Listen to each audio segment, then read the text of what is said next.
سربند تاڼې په حدود رنګ روډ باندې په معمولی تکرار باندې یو کس وجل شوی دی. د دې د قتل دعوا په 2 کسانو باندې شوی دی. دا کم کس چې وجل شوی دی دا بیسیکلی د افغانستان دی.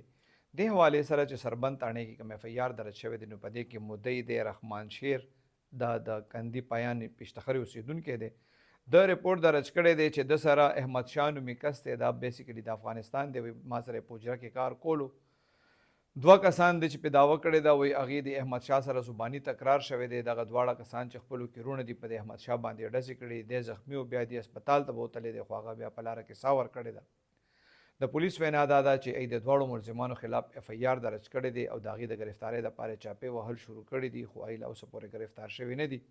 وجه چې کوم دا پولیس وایي چې دې په اف ای آر کې ویلي شوي دي چې معمولي تکرار و.